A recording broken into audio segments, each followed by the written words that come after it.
ପିଲାମାନେ ଆମେ ବହୁତ ପରିଶ୍ରମ କରି ଏହି ପ୍ରଶ୍ନ ଉତ୍ତର ଗୁଡ଼ିକ ସିଲେକ୍ସନ୍ କରି ଭିଡ଼ିଓ ପ୍ରସ୍ତୁତି କରିଛୁ, ଯାହାକି ତୁମ ଏହି ବାର୍ଷିକ ପରୀକ୍ଷାରେ ଆସିବାର 100% ଚାନ୍ସ ରହିଛି। ସେଥିପାଇଁ ଏହି ସୁଯୋଗକୁ ହାତଛଡ଼ା ନ କରି ତୁରନ୍ତ ଏହାର ଲାଭ ଉଠାଅ। ତେବେ ଏବେ ଆସ ଦେଖିବା କେଉଁ ସବୁ ପ୍ରଶ୍ନ ଉତ୍ତର ରହିଛି। ଫାର୍ଷ୍ଟ କ୍ୱେଶ୍ଚନ୍, 1 ନମ୍ବରରୁ 5 ନମ୍ବର ପର୍ଯ୍ୟନ୍ତ ତଳେ ଦିଆଯାଇଥିବା ସମ୍ଭାବ୍ୟ ଉତ୍ତର ମଧ୍ୟରୁ ଉପଯୁକ୍ତ ଉତ୍ତର ପାଖରେ ଠିକ୍ ଚିହ୍ନ ଦିଅ। ପ୍ରଥମ ପ୍ରଶ୍ନ ଅଛି, 8 ନିୟୁତ 4,05,970 ସଂଖ୍ୟାଟିକୁ ଚିହ୍ନାଅ। ଏହାର ସଠିକ୍ ଉତ୍ତରଟି ହେଉଛି ଖ ନମ୍ବର, ଏଇଠି ଠିକ୍ ଚିହ୍ନ ଦେବ। ପରବର୍ତ୍ତୀ ପ୍ରଶ୍ନ, 5.7% ଦଶମିକରେ ଲେଖିଲେ କେଉଁ ସଂଖ୍ୟା ମିଳିବ? ଏହାର ସଠିକ୍ ଉତ୍ତରଟି ହେଉଛି 50.07। ଏଇଠି ଠିକ୍ ଚିହ୍ନ ଦେବ। ପରବର୍ତ୍ତୀ ପ୍ରଶ୍ନ, ଏକ ଲୁଡ଼ୁ ଗୋଟିର କେତୋଟି ପୃଷ୍ଠ ଥାଏ? ଏହାର ସଠିକ୍ ଉତ୍ତରଟି ହେଉଛି 6। ଖ ନମ୍ବର, ଏଇଠି ଠିକ୍ ଚିହ୍ନ ଦେବ। ପରବର୍ତ୍ତୀ ପ୍ରଶ୍ନ, ଅସମ୍ପୃକ୍ତ ପଦଟିକୁ ଚିହ୍ନଟ କର। ଏହାର ସଠିକ୍ ଉତ୍ତରଟି ହେଉଛି S²। ଏଇଠି ଠିକ୍ ଚିହ୍ନ ଦେବ। ପରବର୍ତ୍ତୀ ପ୍ରଶ୍ନ,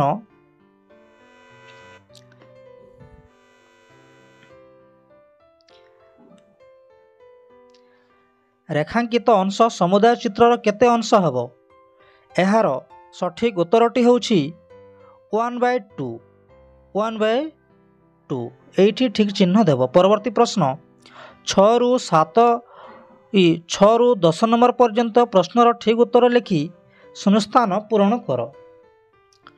ଏହାର ପ୍ରଶ୍ନଟି ଅଛି, ଏକ ସମବାହୁ ତ୍ରିଭୁଜର ପ୍ରତ୍ୟେକ କୋଣର ପରିମାଣ କେତେ ଅଟେ? ଏହାର ସଠିକ୍ ଉତ୍ତରଟି ହେଉଛି 60 ଡିଗ୍ରୀ। ଏଇଠି ଲେଖିବ 60 ଡିଗ୍ରୀ। ପରବର୍ତ୍ତୀ ପ୍ରଶ୍ନ, ଏକ ସାମନ୍ତରିକ ଚିତ୍ରର କର୍ଣ୍ଣଦ୍ୱୟ ସମଦୈର୍ଘ୍ୟ ବିଶିଷ୍ଟ ହେଲେ ତାହାକୁ କ'ଣ କୁହାଯାଏ? ଏହାର ଉତ୍ତର ଅଛି, ଏଇଠି ଲେଖିବ ଆୟତଚିତ୍ର। ଆୟତଚିତ୍ର ଏବଂ ଲେଖିବ ସାମନ୍ତରିକ ଚିତ୍ର। ସାମନ୍ତରିକ ଚିତ୍ର। ପରବର୍ତ୍ତୀ ପ୍ରଶ୍ନ, 50%କୁ ଭଗ୍ନାଂଶରେ ପ୍ରକାଶ କର। ଏହାକୁ ଭଗ୍ନାଂଶରେ ଲେଖିଲେ 1/2। 1/2 ହେବ। ପରବର୍ତ୍ତୀ ପ୍ରଶ୍ନ, ଗୋଟିଏ ତ୍ରିଭୁଜରେ ସର୍ବନିମ୍ନ କେତୋଟି ସୂକ୍ଷ୍ମକୋଣ ଥାଏ? ଏହାର ସଠିକ୍ ଉତ୍ତରଟି ହେଉଛି 2ଟି। ଏଇଠି 2 ଲେଖିବ। ପରବର୍ତ୍ତୀ ପ୍ରଶ୍ନ, 2ଟି ମୌଳିକ ସଂଖ୍ୟାର ଗସାଗୁ କେତେ ହେବ? 2ଟି ମୌଳିକ ସଂଖ୍ୟାର ଗସାଗୁ 1 ହେବ। ଏଇଠି 1 ଲେଖିବ। ପରବର୍ତ୍ତୀ ପ୍ରଶ୍ନ, 11ରୁ 20 ନମ୍ବର ପର୍ଯ୍ୟନ୍ତ ପ୍ରଶ୍ନର ଉତ୍ତର ଦିଅ। ପ୍ରଥମ ପ୍ରଶ୍ନ ଅଛି, କେଉଁ ସଂଖ୍ୟା ନିଜେ ନିଜର ଯୋଗାତ୍ମକ ବିଲୋମୀ ଅଟେ? ଏହାର ସଠିକ୍ ଉତ୍ତରଟି ହେଉଛି 0। ପରବର୍ତ୍ତୀ ପ୍ରଶ୍ନ, ଏକ ବୃତ୍ତର କେତୋଟି ବ୍ୟାସ ଥାଏ? ଏକ ବୃତ୍ତର କେତୋଟି ବ୍ୟାସ ଥାଏ? ଏହାର ସଠିକ୍ ଉତ୍ତରଟି ହେଉଛି ଅସଂଖ୍ୟ। ଏଇଠି ତୁମେ ଲେଖିବ ପିଲାମାନେ ଅସଂଖ୍ୟ। ପରବର୍ତ୍ତୀ ପ୍ରଶ୍ନ, -10x + 3 ବୀଜଗାଣିତିକ ପରିପ୍ରକାଶରେ xର ସହଗ କେତେ? ଏହାର ସଠିକ୍ ଉତ୍ତରଟି ହେଉଛି -10।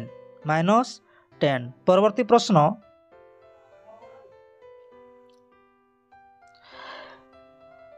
x ଏକକ ଦୈର୍ଘ୍ୟ ଓ 9 ଏକକ ପ୍ରସ୍ଥ ବିଶିଷ୍ଟ ଆୟତଚିତ୍ରର ପରିସୀମା କେତେ?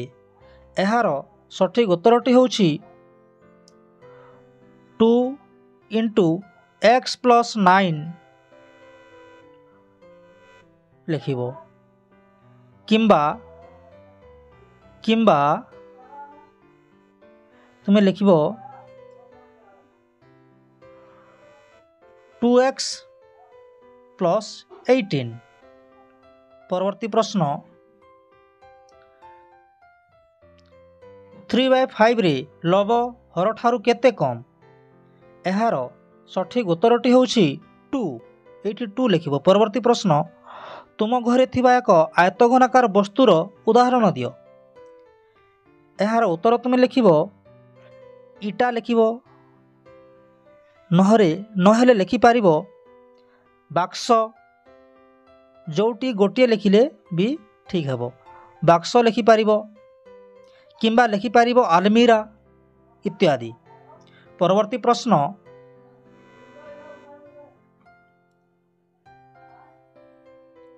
ax ପ୍ଲସ୍ bc ମାଇନସ୍ 3ରେ ପଦ ସଂଖ୍ୟା କେତେ? ଏହାର ସଠିକ୍ ଉତ୍ତରଟି ହେଉଛି 3। ପରବର୍ତ୍ତୀ ପ୍ରଶ୍ନ, -3/8ର ଯୋଗାତ୍ମକ ବିଲୋମୀ କେତେ? ଏହାର ସଠିକ୍ ଉତ୍ତରଟି ହେଉଛି 3/8। ପରବର୍ତ୍ତୀ ପ୍ରଶ୍ନ, ଗୋଟିଏ କୋଣ ଏହାର ପରିପୂରକ କୋଣର ଅଧା ହେଲେ କୋଣର ପରିମାଣ କେତେ ହେବ? ଏହାର ସଠିକ୍ ଉତ୍ତରଟି ହେଉଛି 60 ଡିଗ୍ରୀ। 60 ଡିଗ୍ରୀ। ପରବର୍ତ୍ତୀ ପ୍ରଶ୍ନ, -9 ଠାରୁ 9 କେତେ ଅଧିକ? ଏହାର ସଠିକ୍ ଉତ୍ତରଟି ହେଉଛି 18 ଅଧିକ। 18 ଅଧିକ। ପରବର୍ତ୍ତୀ ପ୍ରଶ୍ନ, 21ରୁ 29 ପର୍ଯ୍ୟନ୍ତ ପ୍ରଶ୍ନର ଉତ୍ତର ଦିଅ। ପ୍ରଶ୍ନ ଅଛି, ଉପଯୁକ୍ତ ସ୍ଥାନରେ କମା ବ୍ୟବହାର କରି ସଂଖ୍ୟାଟିକୁ ଲେଖ ଓ ସଂଖ୍ୟାର ନାମ ଲେଖ। ଏହି ସଂଖ୍ୟାକୁ ଲେଖିବ ପିଲାମାନେ 90620008। ତୁମେ କମା ଦେବ ଏଇଠି,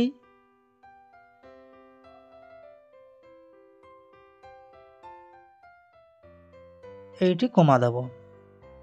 ତାପରେ ଏହାକୁ ଅକ୍ଷରରେ ଲେଖିବ।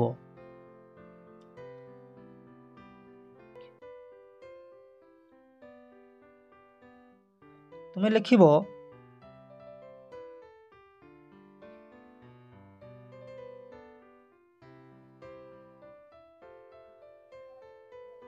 900 ଅଛି, 9062। ହଁ, ତାପରେ ଏଇଠି କମା ଦେବ। 3ଟି କମା ପଡ଼ୁଛି। ଠିକ୍ ଅଛି। ଏହାକୁ ଅକ୍ଷରରେ ତୁମେ ଲେଖିବ ପିଲାମାନେ 1 10 100 1000 ଅୟୁତ ଲକ୍ଷ ନିୟୁତ କୋଟି 9,62,008। ଆଉ ଥରେ କହିଦେଉଛି, ଲେଖ 9,62,008। ପରବର୍ତ୍ତୀ ପ୍ରଶ୍ନ, ଦୁଇଟି ସଂଖ୍ୟାର ଲସାଗୁ ସେହି ସଂଖ୍ୟା ଦ୍ୱୟର ଗୁଣଫଳ ହେଲେ ସେହି ସଂଖ୍ୟା ଦ୍ୱୟର ଗସାଗୁ ନିର୍ଣ୍ଣୟ କର। ଏହାର ସଠିକ୍ ଉତ୍ତରଟି ହେବ 1। ପରବର୍ତ୍ତୀ ପ୍ରଶ୍ନ,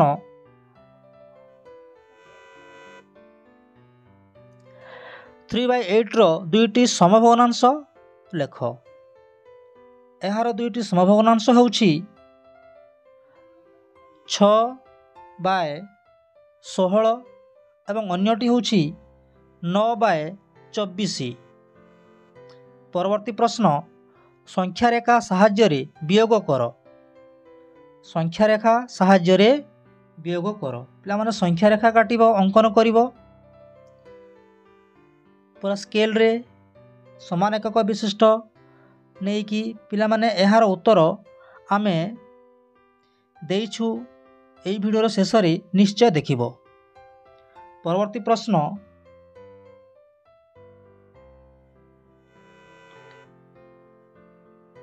ସାରଣୀରେ ହରିଶ ଓ ସୋଫିଆର ବାର୍ଷିକ ପରୀକ୍ଷାର ବିଭିନ୍ନ ବିଷୟରେ ରଖିଥିବା ନମ୍ବର ଦିଆଯାଇଛି। ଏହି ସାରଣୀ ପଢ଼ି ନିମ୍ନ ପ୍ରଶ୍ନଗୁଡ଼ିକର ଉତ୍ତର ଦିଅ। ପ୍ରଥମ ପ୍ରଶ୍ନ ଅଛି, କେଉଁ ବିଷୟରେ ଉଭୟ ସମାନ ନମ୍ବର ରଖିଛନ୍ତି? ଏହାର ସଠିକ୍ ଉତ୍ତରଟି ହେଉଛି ଗଣିତ। ଗଣିତ ବିଷୟରେ ଉଭୟ ସମାନ ରଖିଛନ୍ତି। ପରବର୍ତ୍ତୀ ପ୍ରଶ୍ନ ଅଛି, ଦୁଇ ଜଣଙ୍କ ମଧ୍ୟରୁ କିଏ ଇତିହାସରେ ବେଶୀ ନମ୍ବର ରଖିଛି? ଇତିହାସରେ କିଏ ବେଶୀ ନମ୍ବର ରଖିଛି? ସୋଫିଆ। ତୁମେ ଏଇଠି ଲେଖିବ ସୋଫିଆ। ପରବର୍ତ୍ତୀ ପ୍ରଶ୍ନ,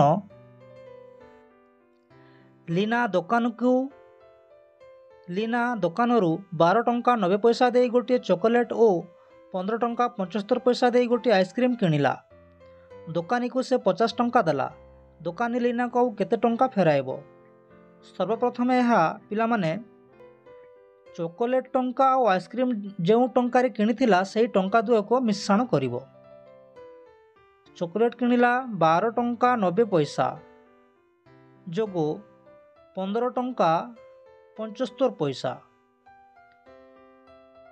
यहाकू जेतेबेले मिसाइला ये हेबो 28 टंका 65 पैसा। तापरे कौन करिवो से दोकानी को जेते टंका देथिला सेतिकी टंकारु यहाकू काटी देबो। दोकानी को देथिला 50 टंका, 50 टंकारु कटाण करिवो 28 टंका 65 पैसा। तापरे तुमे उत्तर पाई जिवो। एहार उत्तरटी हेबो 21 टंका 35 पैसा। यह होची तुमरो उत्तर। परवर्ती प्रश्न, दत्त चित्रर परिसीमा निर्णय कर। पिला माने परिसीमा निर्णय करिवो एई समस्त सीएम गुडी को मिसाइबो। याकू 38 सीएम जोगो 28 सीएम जोगो 10 सीएम जोगो 2 सीएम जोगो 26 सीएम जोगो 26 सीएम एई समस्त को मिसाइबो। जहा हेबो एगुड़ी को मिसाइला परे तुम उत्तर हेबो 130। जेहेतु सीएम अच्छी तुम्हें भी सीएम लिखो अर्थात सेंटीमीटर सेमी। यह होची उत्तर। परवर्ती प्रश्न, एक विद्यालय रे पढ़ुथुबा पुओ और झील संख्यार अनुपात 11:12 और झील संख्या 84 हेले विद्यालयर पुओ संख्या केते? पिला माने एई प्रश्नर उत्तर आमे एई वीडियो शेष रे देइछु, तुमे निश्चय करिवो। परवर्ती प्रश्न, 64 ए रो पाई को उत्पादक माध्यम गुणफल रूप में प्रकाश कर। पिला माने ए 7 इटा 7 अच्छी 64 ए टू द पावर 7 को उत्पादक माध्यम प्रकाश कर मानकर गुणफल रूप प्रकाश कर। यार उत्तर अच्छी पिला माने आम ये वीडियो शेष रे देइछु, चिंता कर नहीं ताको तुम लिखिबो। परवर्ती प्रश्न अच्छी 30 रु 32 नंबर पर्यंत प्रश्नर उत्तर दियो।